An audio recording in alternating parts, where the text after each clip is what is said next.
जय सिया राम भक्तों। आज की वीडियो में मैं आपको 84 लाख योनियों का रहस्य क्या है ये बताऊंगी। कहा जाता है कि 84 लाख योनियों के बाद मनुष्य का जीवन मिलता है। हिंदू धर्म में पुराणों में वर्णित 84 लाख योनियों के बारे में आपने कभी ना कभी तो सुना होगा। हम जिस मनुष्य योनि में जी रहे हैं वो उन 84 लाख योनियों में से एक है। अब समस्या ये है कि कई लोग ये नहीं समझ पाते कि वास्तव में इन योनियों का अर्थ क्या है। यह देखकर और भी दुख होता है कि आज की पढ़ी लिखी नई पीढ़ी इस बात पर व्यंग करती है और हंसती है। इतनी सारी योनियां कैसे हो सकती हैं? कदाचित अपने सीमित ज्ञान के कारण वे इसे ठीक से समझ नहीं पाते। गरुड़ पुराण में योनियों का विस्तार से वर्णन किया गया है। आइए आज इससे समझने का प्रयत्न करते हैं।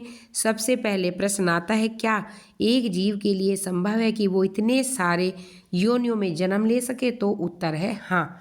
एक जीव जिसे हम आत्मा कहते हैं, इसे 84 लाख योनियों में भटकना पड़ता है, अर्थात मृत्यु के पश्चात वो इन्हीं 84 लाख योनियों में से किसी एक में जन्म लेती है। तो हम सब जानते हैं आत्मा अजर है, अमर है। इसी कारण मृत्यु के पश्चात एक दूसरी योनि में दूसरा शरीर धारण करती है। अब प्रश्न है कि योनियों का अर्थ क्या है? अगर आसान भाषा में समझाऊं तो योनि का अर्थ है जाति अर्थात नस्ल, जिसे अंग्रेजी में हम स्पीसीज कहते हैं। अर्थात इस विश्व में जितने भी प्रकार की जातियां हैं उसे ही योनि कहा जाता है। इन जातियों में न केवल मनुष्य बल्कि पशु भी आते हैं, बल्कि पेड़ पौधे, वनस्पतियां, जीव, विषाणु आदि सभी आते हैं। इन्हीं 84 लाख योनियों की गिनती करते हैं। आज का विज्ञान बहुत विकसित है। दुनिया भर के जीव वैज्ञानिक वर्षों की शोध के बाद इस निष्कर्ष पर पहुंचे हैं कि इस पृथ्वी पर आज लगभग 87 लाख प्रकार के जीव जंतु एवं वनस्पति पाई जाती है। इन 87 लाख जातियों में लगभग 2.3 लाख जातियां ऐसी हैं जिन्हें आप मुख्य जातियों की उपजातियों के रूप में वर्गीकृत कर सकते हैं। हमारे ऋषि मुनियों ने आज से हजारों वर्षों पहले केवल अपने ज्ञान के बल पर यह बता दिया था कि 84 लाख योनियां हैं, जो आज की उन्नत तकनीकी द्वारा की गई गणना के बहुत निकट है। हिंदू धर्म के अनुसार इन 84 लाख योनियों में जन्म लेते रहने को ही जन्म मरण का चक्र कहा जाता है। जो भी जीव इस जन्म मरण के चक्र से छूट जाता है, अर्थात अपनी 84 लाख योनियों की गणना को पूर्ण कर लेता है, उसे आगे किसी अन्य योनि में जन्म लेने की आवश्यकता नहीं होती। उसे ही हम मोक्ष की प्राप्ति कहते हैं। मोक्ष का विस्तार अर्थ जन्म मरण के चक्र से निकलकर प्रभु में लीन हो जाना। ये भी कहा जाता है कि सभी अन्य योनियों में जन्म लेने के पश्चात मनुष्य योनि प्राप्त होती है।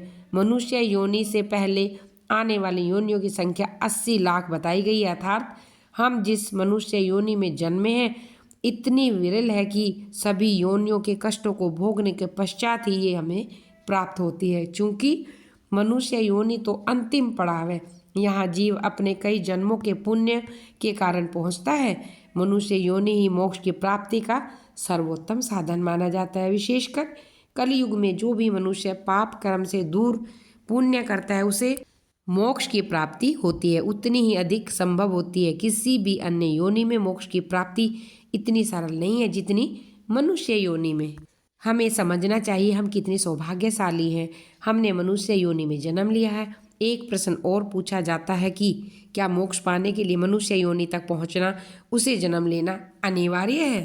इसका उत्तर है नहीं। हालांकि मनुष्य योनि को मोक्ष की प्राप्ति के लिए सर्वाधिक आदर्श योनि माना जाता है, क्योंकि मोक्ष के लिए जीवन में जिसे चेतना की आवश्यकता होती है वो हम मनुष्यों में सबसे अधिक पाई जाती है। इसके अतिरिक्त कई गुरुजनों ने ये भी कहा है कि मनुष्य योनि मोक्ष का सोपान है और मोक्ष केवल मनुष्य योनि में ही पाया जा सकता है। हालांकि ये अनिवार्य नहीं कि केवल मनुष्य को ही मोक्ष की प्राप्ति होती है, अन्य जीव जंतु भी मोक्ष प्राप्त करते हैं। महाभारत में पांडवों के महाप्रयाग के समय एक कुत्ते का जिक्र आता है जिसे उनके साथ ही मोक्ष की प्राप्ति हुई, जो वास्तव में धर्मराज थे। महाभारत में ही अश्वमेध यज्ञ के समय एक नेवले का वर्णन है जिसे युधिष्ठिर के अश्वमेध यज्ञ से उतना पुण्य नहीं प्राप्त हुआ जितना एक गरीब के आटे से, और बाद में वो भी मोक्ष को गया।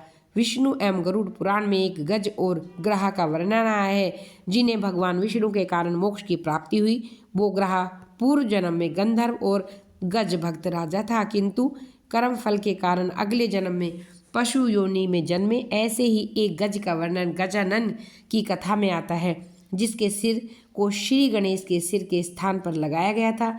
भगवान शिव की कृपा से उसे मोक्ष मिला। महाभारत की कृष्ण लीला में श्री कृष्ण ने अपनी बाल्यावस्था में खेल खेल में यमल एवं अर्जुन नामक दो वृक्षों को उखाड़ दिया था। वो यमलार्जुन वास्तव में पिछले जन्म में यक्ष थे, जिन्हें वृक्ष योनि में जन्म लेना पड़ा।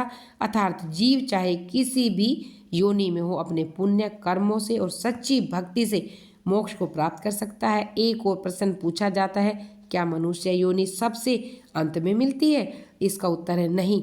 हो सकता है आपके पूर्व जन्मों के पुण्य के कारण आपको मनुष्य योनि प्राप्त हुई है, लेकिन ये भी हो सकता है कि मनुष्य योनि प्राप्ति के बाद किए गए आपके पाप कर्म के कारण अगले जन्म में आपको अधम योनि प्राप्त हो।